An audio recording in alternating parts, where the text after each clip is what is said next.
Olá,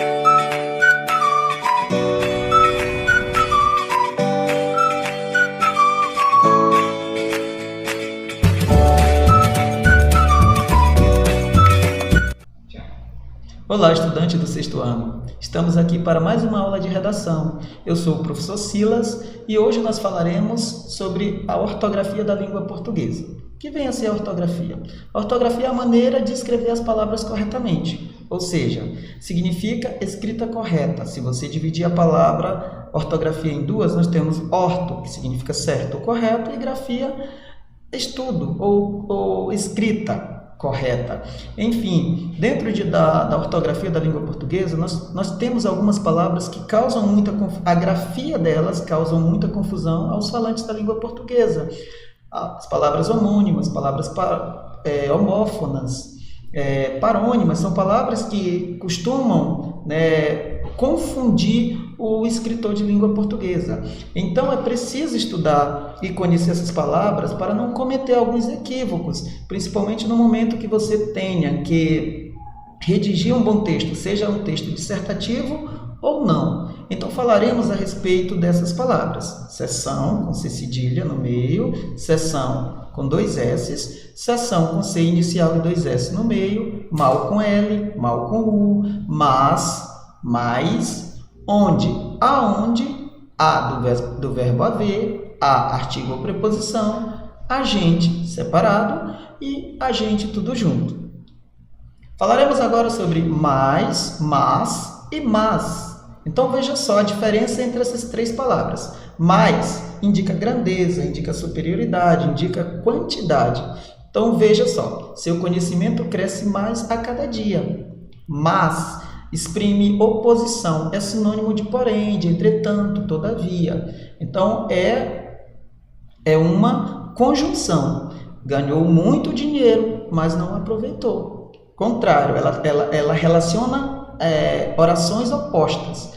Mas, acentuado, é o plural do adjetivo feminino má. Então, é um adjetivo e é o plural da palavra má. Há muitas pessoas más nesse mundo. Ainda sobre a palavra mas e mais. Então, mas expressa oposição. Você pode trocar a qualquer momento por porém, todavia, entretanto. Mas, acentuada, é o plural da palavra má. A classe gramatical dela é adjetivo. Ela equivale, eu tenho pessoas más, mas eu tenho pessoas ruins. Ela equivale a ruim, é sinônimo. Estava com más intenções, com intenções ruins. E a palavra mais, que é um advérbio de intensidade. Ela vai aumentar, vai quantificar. Então, é o oposto de menos. Todos querem mais amor. Onde ou aonde? Como utilizar essas duas palavras? Simples, observe na tira.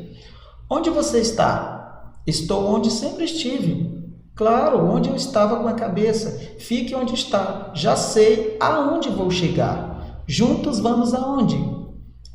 Aonde o caminho nos levar. É uma tira do Custódio. E ele brinca justamente com essa utilização correta da palavra onde e aonde. Então, veja, quando eu tenho a palavra onde, como utilizar? Na tirinha é muito claro. Quando ela indicar um lugar fixo, eu utilizo onde. Quando ela estiver relacionada a um verbo que indica movimento, então eu vou utilizar a palavra aonde. Lugar fixo, você utiliza a palavra onde. Onde você está? Observe que aí eu tenho um verbo de ligação. Onde fica a loja? Então é um lugar fixo. Onde você mora? Onde você estuda? Onde você nasceu? Então, quando você quiser relacionar lugar, utilize a expressão onde. Quando utilizar onde? Quando o verbo indicar movimento. Observe, aonde você está indo? Aonde vocês foram ontem? Aonde você quer me levar? Veja que é o verbo levar, foram, que é do verbo ir, e do indo, está indo, a locução verbal está indo, do verbo ir. Indica movimento. Então, essa é a dica. A ou a. Como utilizar essas três expressões? Há regras para isso? Sim, há regras bem distintas. Então, são palavras que causam dúvida. Esse a pode ser uma preposição, e aí ele pode expressar tempo futuro, ou ele pode indicar distância.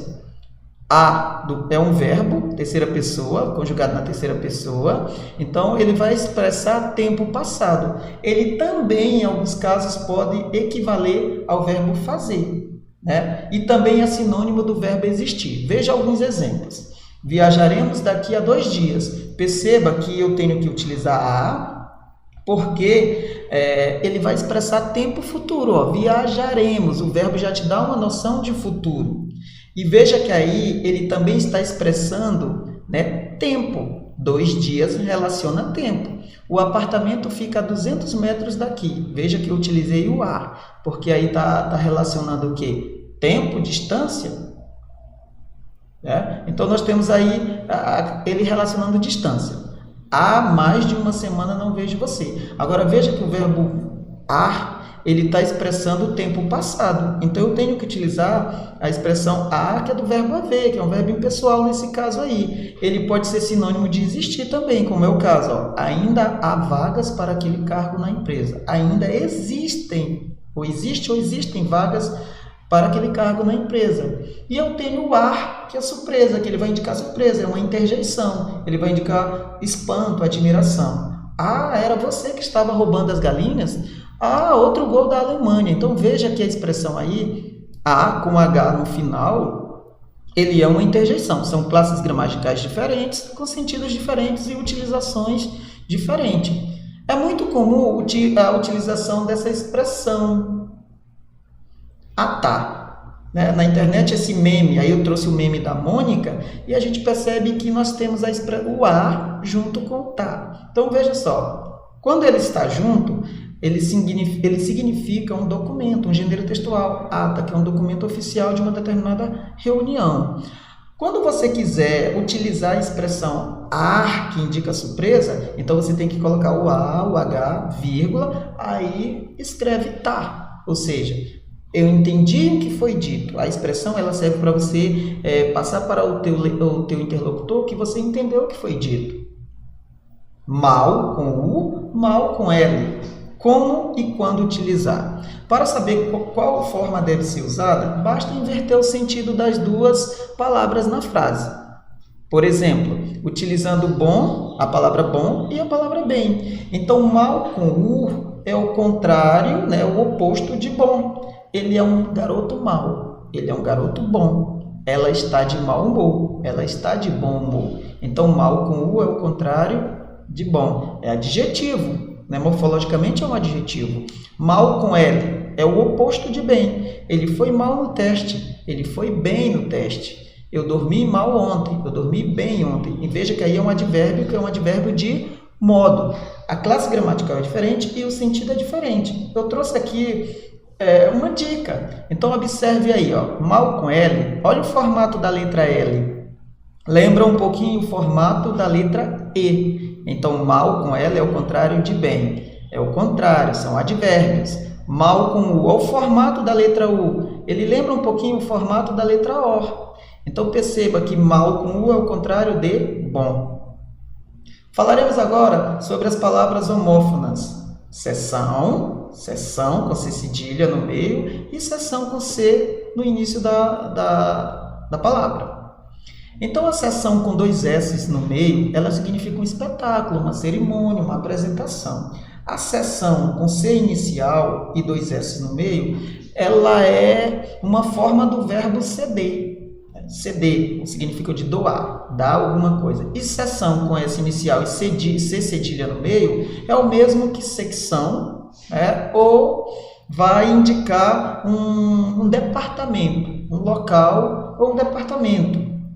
Então, veja só, seção é o ato de ceder, de entregar, de conceder. Seção é um setor, é uma divisão, é um departamento. Seção com C cedilha ao meio. E a seção com 2 S ao meio da palavra, no meio da palavra, ele indica reunião ou tempo de duração de uma reunião. Exemplos.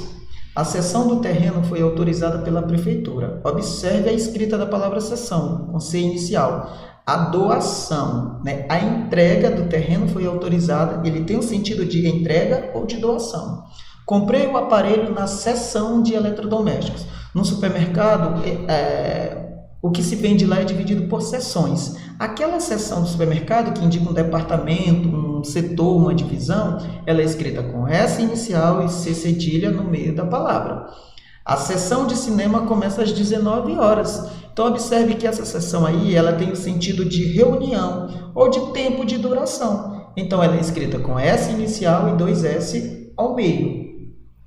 Vamos falar sobre a expressão agente, com ar, separado de gente, agente, tudo junto, e a expressão a, do verbo haver, gente. São palavras que causam muita confusão. Então, observe aí, agente, tudo junto. O substantivo comum agente, ele quer dizer uma pessoa que faz alguma coisa, uma pessoa que tem um ofício. Então, pode ser o agente da ação, o agente de saúde, o agente de segurança. Exemplo, o agente de polícia foi ao cinema. Observe que esse agente tem que ser tudo junto, que ele indica uma pessoa que faz alguma coisa, que tem um determinado trabalho. Agora, quando eu tenho a expressão a, o artigo a separado do substantivo gente, que é uma locução pronominal, ela vai equivaler ao pronome pessoal nós. Então, a gente vai ao cinema. E observe que a concordância do verbo com essa expressão, ela tem que ser feita sempre no singular. Eu não posso dizer assim, a gente vamos ao cinema, que quebra a concordância nominal aí, ok? Então, perceba que essas expressões são expressões diferentes com significados diferentes. Agente significa nós, agente separado. Agente tudo junto significa o agente de saúde, o agente comunitário, o agente de segurança. E a expressão agente, por exemplo, o verbo haver, a, e a expressão gente. Ou seja, essa expressão significa que tem gente, que existem pessoas. Portanto, essa expressão ela deve ser empregada somente nesse contexto, quando ela relacionar pessoas. Então, veja uma frase da escritora Lia Luft. A gente que, em vez de destruir, constrói. Em lugar de invejar, presenteia. Em vez de envenenar, embeleza. Em lugar de dilacerar, reúne e agrega. Observe a utilização da expressão agente, com H do verbo haver, com o sentido de existir. Então, perceba que ela só pode ser utilizada nesse contexto. Eu trouxe um meme da internet para nós analisarmos essa expressão. A pessoa escreve agente, tudo junto, e ainda fica brava quando você pergunta se ela é da CIA ou do FBI. Então, a CIA e o FBI, que são órgãos de segurança, eles têm agentes. Esse agente é tudo junto. A expressão a e gente, tudo junto. Então, é o agente de segurança lá. Hashtag fica a dica. Agente, 2 pontos. Pode ser o agente 007, por exemplo. Agente, com o A separado da expressão gente, significa nós. É o pronome pessoal do caso reto nós. Essa foi a nossa aula de redação e eu espero ter contribuído com a aprendizagem de vocês. Até a próxima.